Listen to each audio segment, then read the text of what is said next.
Gente, chegou no nosso último dia dessa série de Neemias, de Esdras, seu companheiro, né? Aí de Neemias, quando escreveu este livro. Bom, eu posso dizer uma coisa para vocês, que foram dias intensos, que foram dias que muitas vezes pensei em desistir, porém eu lembrava daquele que me criou, daquele que me fez e de que estava valendo muito a pena esse tempo que eu tenho separado de oração e dedicação de leitura da palavra e até mesmo os vídeos aqui para vocês, pessoal, sabe? De estar aqui meditando, lendo os comentários bíblicos, procurando na internet se existe coisa a mais, se não existe, as ligações, as conexões.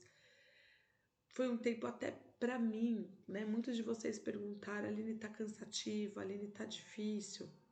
Claro, é mais um trabalho, sem dúvida. Porém, a gratificação no meu espírito, sabe? Foi um tempo assim que eu cresci muito no Senhor, que nós crescemos muito no Senhor, né? E aqui também quero mostrar para vocês as Bíblias que eu usei. Foi essa aqui, a Bíblia do Expositor. Foi aqui a Bíblia da Conselheira, em outros momentos a Bíblia de oração aqui expositiva, né? Teve aqui que são as Bíblias de estudos que a gente mais utiliza aqui em casa, né? E essa outra aqui, a Bíblia de Estudo de Genebra. Essa daqui foi presente do papai. Então, eu queria deixar claro isso para vocês, que esses comentários, né, estão aqui, então a gente ia vendo, ia complementando. Aqui também teve um site que eu vou deixar na descrição, foi um site que eu peguei várias vezes para dar uma olhada, um site muito bom, que eu achei muito bacana, que ele trouxe um Neemias de uma maneira bem explicativa, e que era muito bom para esclarecer, sabe? Esse momento que a gente viveu nesses 40 dias de estudo da palavra. Pessoal, nós levantamos os muros, nós estamos fazendo parte desse lugar. Vamos cuidar, vamos zelar para que a palavra do Senhor, para que essa comunhão, para que essa oração, para que esse partir o pão, para que esse conhecimento sobre a doutrina dos apóstolos esteja de fato nos nossos corações, que o nosso coração possa temer ao Senhor em todo tempo, em nome de Jesus, que a gente possa lembrar desses dias de uma maneira sobrenatural, que a gente conseguiu, chegamos no 40º dia juntos, né? Vivendo sonhos, visões, o Senhor trouxe orientações, o Senhor mostrou sim demônios querendo, né, nos desanimar, momentos que foram difíceis também, mas agora vamos desfrutar disso durante toda essa maratona. E muito mais do que isso, vamos desfrutar disso na nossa vida espiritual, que a gente possa manter esse lugar, sabe, gente, de verdade. E para finalizar, a gente não tinha como não finalizar falando ainda sobre essa terceira parte de Esdras, sobre essa oração dele, sobre esse momento, que foi? Ele ouviu, certo? Ele se entristeceu, rasgou suas vestes como sacerdote, ele ficou assim, estarrecido com tudo aquilo que estava acontecendo. E o terceiro ponto, e o mais importante, e é aquilo que é pra gente levar pra nossa vida, sabe? Para as nossas práticas espirituais. Nós precisamos levar isso para as nossas práticas espirituais. E nós vamos ler agora essa parte aqui juntos, tá certo? Que é o que? A parte da oração de Esdras, da confissão. Ele confessa o pecado diante do Senhor. Gente, olha que coisa mais linda. E nós vamos ler aqui juntos. Esdras, capítulo 9, do 5 ao 15. Vamos lá? E, ao sacrifício da tarde, levantei-me da minha aflição, e tendo rasgado as minhas vestes e o meu manto, prostrei-me de joelhos, estendi as minhas mãos ao Senhor meu Deus. Gente, olha que interessante aqui. Esse momento que estava acontecendo aqui, esse momento aqui do sacrifício, que representava o quê? Já estava apontando para onde, gente? Para a cruz. Era um momento oportuno para oração, especialmente para a oração de reconhecimento do pecado, o qual ia ser bem longa. Versículo 6. E disse: Meu Deus, confuso e com vergonha estou para levantar, ó meu Deus, o meu rosto diante de ti, porque as nossas iniquidades se multiplicaram sobre a nossa cabeça e os nossos delitos cresceram até o céu. Então, aqui, gente, ele usa aqui pronome nossos, nossas. Inclui a si mesmo, ele se inclui nessa oração de arrependimento, enquanto roga por toda Israel. Ele se inclui, pessoal. Isso não é fantástico? A gente vê a intercessão aqui acontecendo. 7. Desde os dias de nossos pais até este dia de hoje, estamos em grande culpa. E por nossas iniquidades, nós, os nossos reis e os nossos sacerdotes, fomos entregues nas mãos dos reis, das terras, à espada, ao cativeiro, ao roubo e à confusão de rosto, como hoje em dia se tem visto. Então, Edra, ele vai a fundo, expondo o pecado, gente, como um grande problema em Israel e de todos os outros tempos. Então, ele nomeia o pecado, tá? Ele nomeia, gente. Pecado tem nome, certo? O pecado tem nome. A gente precisa aprender a dar pecado para os nomes dos nossos pecados, para o pecado que todos nós cometemos, né? Nos colocando nesse lugar de intercessão, nós precisamos nomear os pecados. Para isso eu preciso ouvir, lembra a notícia? Eu preciso estar atenta, senão eu não sei nomear pecado. E agora, o 8. E agora, como por um breve momento foi manifesta a graça do Senhor nosso Deus, para fazer com que ficasse um remanescente livre e para nos dar uma estaca no lugar do seu santuário, a fim de iluminar os nossos olhos, o nosso Deus, e nos dar um pouco de vida em meio à nossa servidão. Toda declaração aqui, gente, indica o quê? Que Esdras não estava afirmando a plena restauração. Em outras palavras, a sua declaração ela estava apenas dizendo que era grato de qualquer manifestação de graça do Pai. Porque a verdade é que eles não mereciam absolutamente graça alguma. Nós não somos merecedores da cruz, gente. Você consegue entender isso? Que é favor imerecido do Senhor para conosco. 9. Porque servos somos, mas em nossa servidão não nos desamparou o nosso Deus. Antes inclinou sobre nós a sua misericórdia diante dos reis da Pérsia, para nos dar vida, para levantarmos a casa do nosso Deus e restaurarmos os nossos assolamentos e para nos dar um muro de proteção em Judá e em Jerusalém.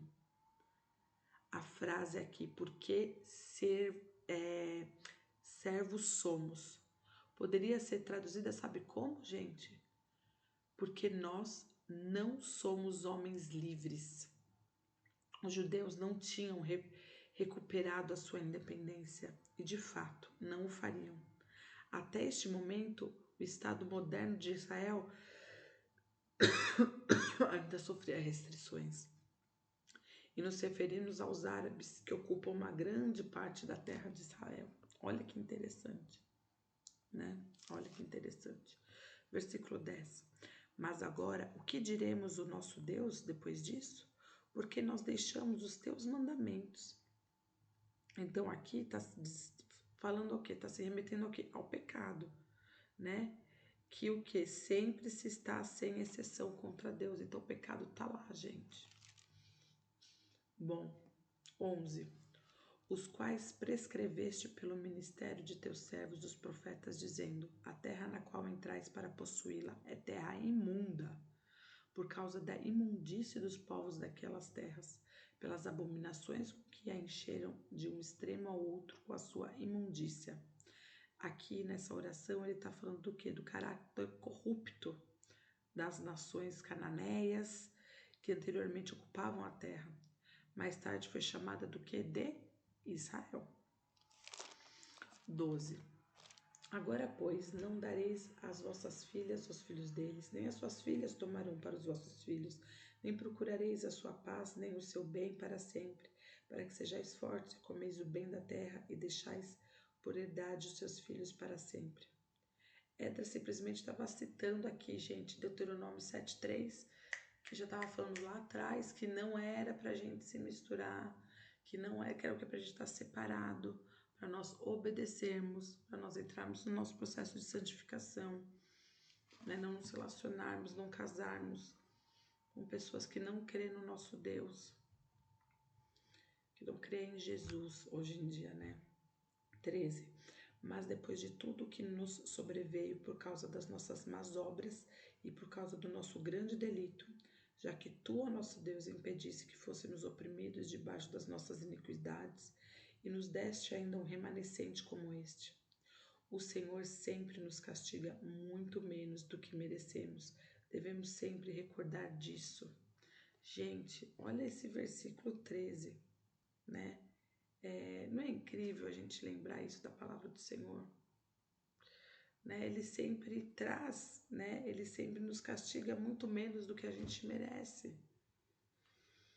Vamos lá. 14. Temos que voltar a infringir os seus mandamentos e aparecermos com os povos que praticam essas abominações? Não te zangarias tu para conosco até nos consumir, até que destruíssemos todos, sem que ficasse remanescente e quem escapasse? Infelizmente, gente, aqui os israelitas, eles voltavam a falhar com o Senhor e fariam de novo, né? E a gente precisa tomar cuidado, gente, porque infelizmente de lá para cá a gente sempre falha contra Deus, né? Eu sei que nós somos Adão e tudo mais, existe o Adão dentro de nós, mas vamos estar atentos a obedecer a palavra de Deus. 15. Ah, Senhor, Deus de Israel, tu és justo, pois permitiste que um grupo de nós pudesse estar salvo, como neste dia se vê, e eis que aqui estamos diante de ti, em nossos delitos, pois não há quem possa estar em pé diante de ti por causa disso. Então aqui fala o quê? Sobre a justiça em seu sentido mais amplo, inclui o que? A misericórdia. Portanto, o significado da frase aqui pode ser: tu és bom, é gracioso, poupado é uma prova disso, né? Tu nos ter poupado, ele nos poupou através da cruz, pessoal. E é muito interessante. Então aqui, nesses versículos, né, 9, do 5 ao 15, a gente vê o que? Ele confessando esses pecados diante do Senhor. Depois, se a gente for lá para o capítulo 10, no 3, no 4, a gente vê que, gente, primeiro houve toda essa, ele se colocou, ele orou, ele confessou para Deus e tudo mais. Quando a gente vai mais para frente no livro, lá no capítulo 10, versículo 3 e 4, a gente vê o que? Agora que a gente vai ler, o povo se arrepende. Então não era só Esdras, mas a gente vê a resposta de oração de Esdras, porque o povo se arrepende. A confissão levou o povo de um arrependimento total. Olha que interessante, o 3 e o 4 do capítulo 10. Façamos agora um acordo diante do nosso Deus e mandemos de volta todas essas mulheres e seus filhos segundo o conselho do seu Senhor e daqueles que tremem diante dos mandamentos do nosso Deus, que isso seja feito em conformidade com a lei. Levanta-te, esta questão está em suas mãos, mas nós o apoiaremos. Tenha coragem e mãos à obra. Olha que interessante, gente. Bora! Então aqui o que o povo fez? Se arrependeu. Se arrependeu. Né? Então a gente vê, olha como uma coisa influencia a outra, né? São chaves de oração mesmo, de intercessão, que são muito importantes a gente trazer para nossa vida. Aqui do capítulo 10 ainda, o 11 e o 12, agora a gente vê o quê? O povo se comprometendo a fazer o que é do agrado do Senhor. Então, Esdras se coloca no lugar como nosso. Depois, o povo de fato se arrepende. Depois, a gente vê o quê? O povo se compromete a fazer o que é do agrado do Senhor, que é o capítulo 10, o 11 e o 12, que fala: agora confessem ao Senhor, o Deus dos seus antepassados, e façam a vontade dele, separem-se dos povos vizinhos e das suas mulheres estrangeiras. A comunidade toda respondeu em voz alta: você está certo. Amém, amém. Devemos fazer o que você disse. Então, assim, o que começa a acontecer? O povo começa o quê? A querer ter o caráter de Jesus, a ter o caráter de Deus, a andar com Deus, a obedecer às leis, né, aqui. E o 10:19, gente, que é maravilhoso a gente pensar que aqui no Velho Testamento, como já apontava para a cruz, é maravilhoso a gente ver essas ligações na palavra, né, como é o Espírito Santo, a gente vê o quanto a palavra ela é inspirada pelo Espírito Santo. Capítulo 10, versículo 19, fala: todos eles apertaram as mãos em sinal de garantia que iam despedir de suas mulheres, e cada um apresentou um carneiro do rebanho como oferta por sua culpa. O que isso quer dizer, gente?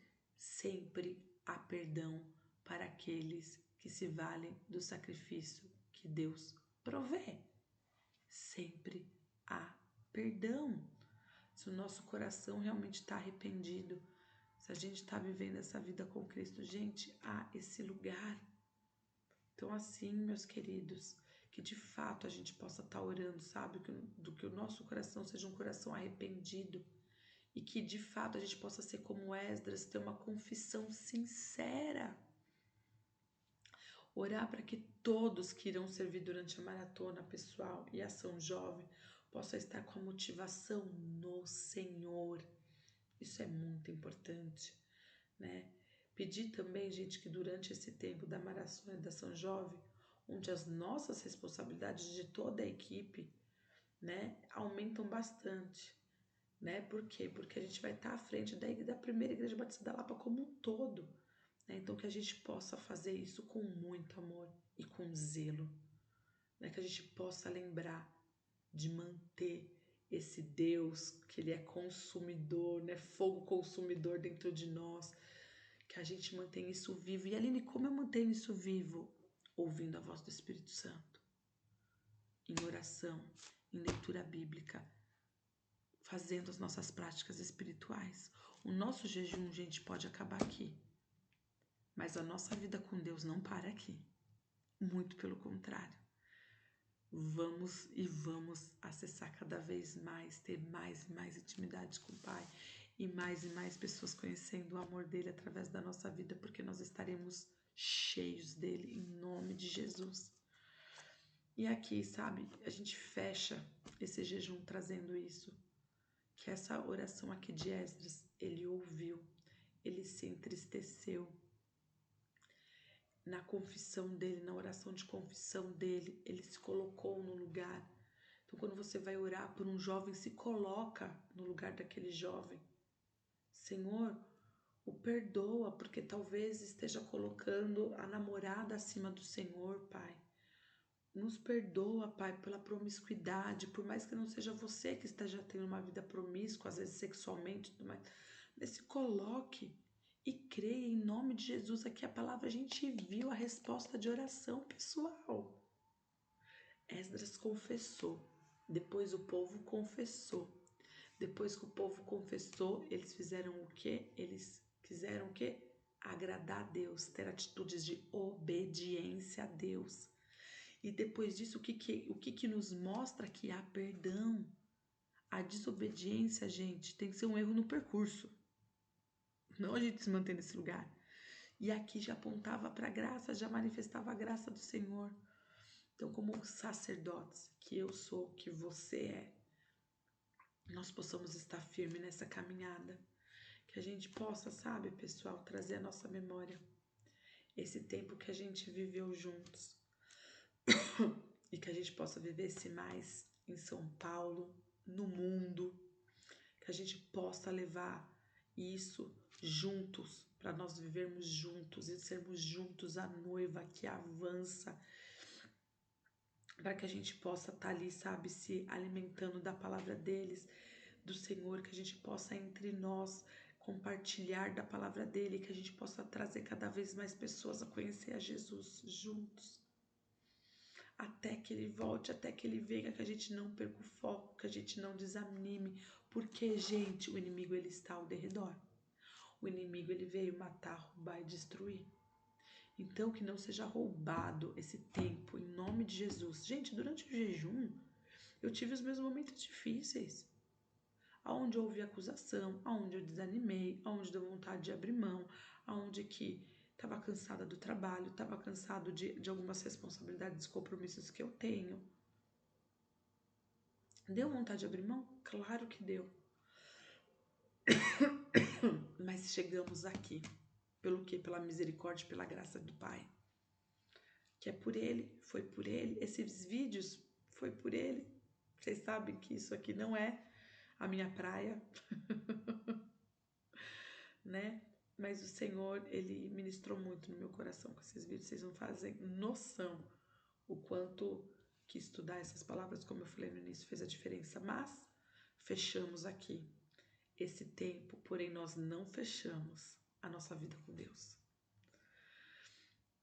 Um beijo, gente. Fechamos aqui. Hoje vai ficar o meu último tchau dessa série, tá certo? Um grande beijo, pessoal. Deus abençoe.